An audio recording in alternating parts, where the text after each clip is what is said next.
विद्यार्थी मित्रांनो, या व्हिडिओमध्ये आपण बैजिक राशींची बेरीज आणि वजाबाकी समजावून घेणार आहोत।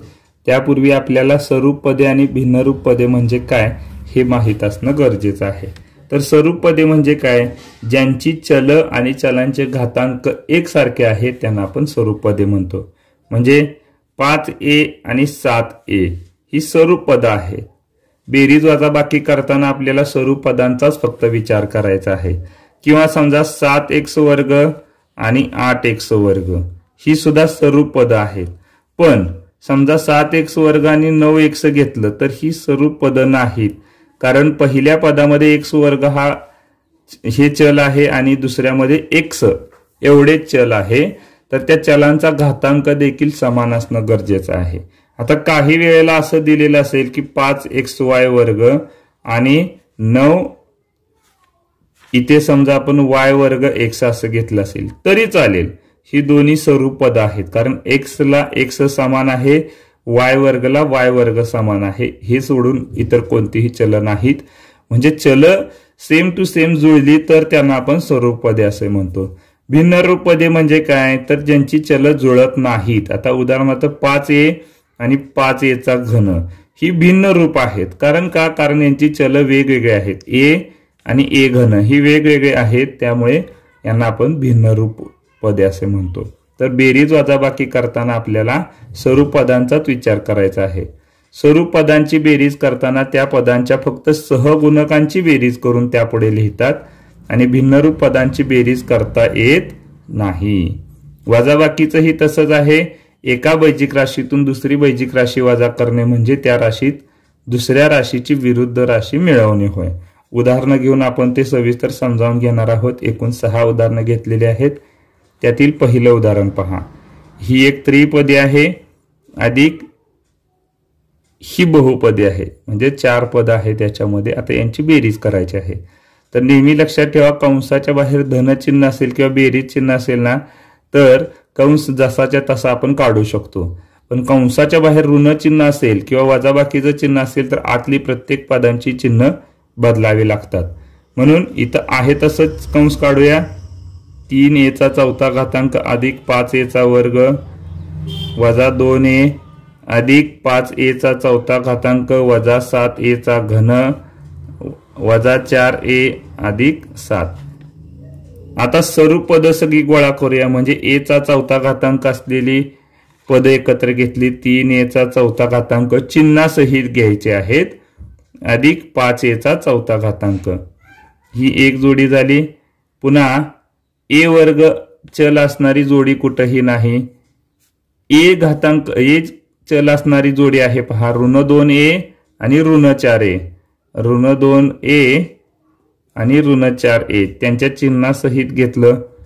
त्यानंतर उरलेली सगळी पदे एकत्र घ्यायची, म्हणजे अधिक 5a वर्ग ही भिन्न रूप पद आहेत, वजा 7a घन आणि अधिक 7 ही उरलेली पद भिन्न रूप पद आहेत, त्यांना तसंच ठेवलं आपण। आता ज्यांची पद एकसारखे चल एकसारखे आहेत, स्वरूप पद आहेत, त्यांची बेरीज करूया। सहगुणकांची बेरीज होईल 5 आणि 3 8 आणि त्यांचे चल आहे तसेच घ्यायचे। आता इथं वजा वजाचे वजाच होईल, 4 आणि 2 6a ही क्रिया होईल आणि उरलेली पद आहे तशीच उतरून घ्यावी लागतील, कारण भिन्नरूप पदांची बेरीज किंवा वजाबाकी करता येत नाही। हे या प्रश्नाचे उत्तर आहे। उदाहरण क्रमांक 2 पाहूया। इथे काही पद दिलेले आहेत आणि यांची बेरीज करायला सांगितलेली आहे। 9.1/4m अधिक 9.3/4m पुन्हा अधिक 8.1/2m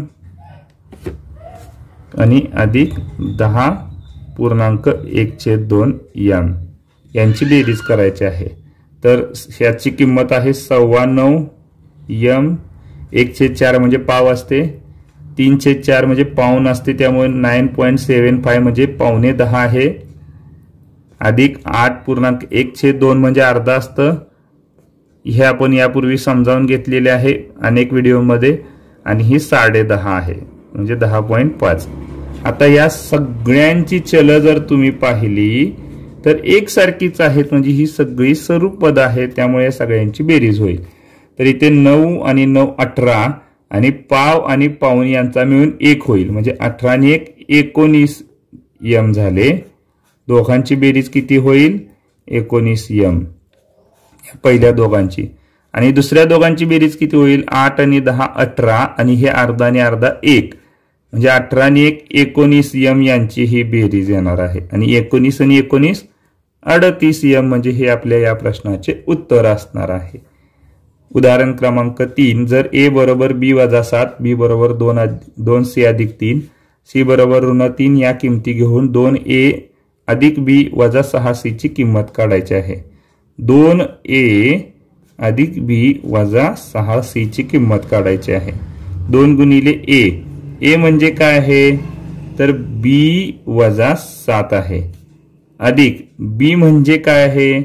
तर 2c अधिक 3 आहे, आणि वजा 6c म्हणजे काय आहे? 6 गुणिले ऋण 3. अजून सोडवावं लागणार आहे आपल्याला, कारण 2 गुणिले b म्हणजे काय आहे पहा. b म्हणजे 2c अधिक 3 आहे. 2c अधिक 3 वजा 7 अधिक 2c. c म्हणजे काय आहे? तर c म्हणजे ऋण 3 आहे. त्यामुळे 2 गुणिले ऋण 3 अधिक 3 वजा या दोन्हींचा गुणाकार किती येईल पहा. आता इथं काय होईल? 6 गुणिले 3 18 आणि धन ऋणचा गुणाकार ऋण होईल, त्यामुळे ऋण 18 हे उत्तर येईल. पुढे 2 गुणिले कंसामध्ये 2 गुणिले c म्हणजे ऋण 3 आहे, अधिक 3 वजा 7 अधिक, आता ही क्रिया सगळी करून घेऊया, गुणाकाराची क्रिया आधी करून घेऊया. इथे गुणाकार आहे 2 गुणिले ऋण 3, 3 दोने 6, ऋण 6 गुणाकार येईल, अधिक 3. आता इथं वजा वजाचं अधिक होईल, वजाचा अधिक झाले की अधिक 18 झाले. तर आता आपण क्रिया करून घ्यायची आहे. 2 गुणिले कंसात गुणाकाराची क्रिया आधी करून घेतली तर 3 दोने 6, ऋण 6 होईल, अधिक 3 वजा 7 अधिक वजाचं वजा होईल, वजा 6. आता अधिक 3 आणि अधिक 18 यांची क्रिया केली तर अधिक 18 आणि 3 21 होईल. आता 2 गुणिले या तिन्हींची क्रिया करूया. ऋण 6 आणि ऋण 7 यांची बेरीज केली तर ऋण 13 होईल, आणि ऋण 13 मध्ये जर 3 मिळवलं तर ऋण 10 हे उत्तर येणार आहे. वजा 6 अधिक 21 क्रिया करूया. 10 आणि 2 चा गुणाकार केला तर 20 येईल, आणि धन ऋणची क्रिया ऋण होईल. ऋण 20 ऋण 6 अधिक 21, तर ऋण ऋणची बेरीज ऋणच येते. 20 आणि 6 26 अधिक 21. मोठ्यातून लहान संख्या गेली की 26 मधून 21 गेली की 5, आणि मोठ्या संख्येचं चिन्ह 5 ऋण, तर ऋण 5 हे आपलं उत्तर असणार आहे. प्रश्न क्रमांक 4, आकृतीतील त्रिकोणाची पुढीलपैकी परिमिती कोणती? परिमिती म्हणजे सर्व बाजूंची बेरीज. तर बेरीज करूया. पहिली बाजू आहे 3y अधिक z, दुसरी बाजू आहे 3x अधिक 2, आणि तिसरी बाजू आहे 2x अधिक 5y. जी सर्व पद आहेत त्यांची बेरीज करूया. 3y आणि 5y यांची बेरीज होते 8y. z ला कुणाची जोडी नाही, त्यामुळे z आहे तसाच ठेवला. x ला मात्र जोडी आहे पहा. 3x आणि 2x यांची बेरीज होईल 5x, आणि उरलेले 2 आहे तसेच घेतले. तर पाहूया अशा पद्धतीचं उत्तर कुठे दिलेलं आहे का. सगळ्या संख्या धन आहेत. 8y 5x. हे बघा पर्याय क्रमांक 2 असा आहे की त्यात कुठेही ऋण चिन्ह नाही. 8y 5x z अधिक 2 म्हणजे पर्याय क्रमांक 2 हे अचूक उत्तर आहे. उदाहरण क्रमांक 5, ऋण m चा 6वा घातांक अधिक 2b चा घन अधिक ही सगळी राशी दिलेली आहे, आणि या सगळ्यांची किंमत विचारलेली आहे. तर कंसाच्या बाहेर धन चिन्ह आहे ना, तर कंस जसाच्या तसा निघतो. त्यामुळे ऋण m चा 6वा घातांक अधिक 2b चा घन अधिक वजाचं वजा झालं, वजा 5m चा 6वा घातांक वजा b चा घन अधिक 5m चा 6वा घातांक अधिक 4b चा घन. सगळी सर्व पद एकत्र करूया. 6वा घातांक असलेली पद पहा. ऋण 1 ज्याला सहगुणक नसतो तेव्हा 1 घ्यायचा. ऋण 1 आणि ऋण 5 यांचं झालं ऋण 6 यमचा 6वा घातांक. अजून आहे त्याच्यामध्ये मिळवायला लागेल, कारण याचंही चल यमचा 6वा घातांक आहे. त्यामुळे ऋण 6 मध्ये पुन्हा 5 धन 5 मिळवले की ऋण 1 होईल पहा. म्हणजे ऋण 1 न लिहिलं तरी चालतं, नुसतं ऋण यमचा 6वा घातांक. म्हणजे थोडक्यात हे पद आणि हे पद निघून जाणार आहे. धन आणि ऋण, 5 धन आहे आणि 5 ऋण आहे, त्यामुळे हे पद निघून गेले. त्यामुळे हे पद आहे तसंच आलं. आणि आता घन असलेलं पद बघा, बीचा घन. तर इथं 2 आहे आणि इथं 4 आहे. दोन्हींची बेरीज होईल 4 आणि 2 6 बीचा घन.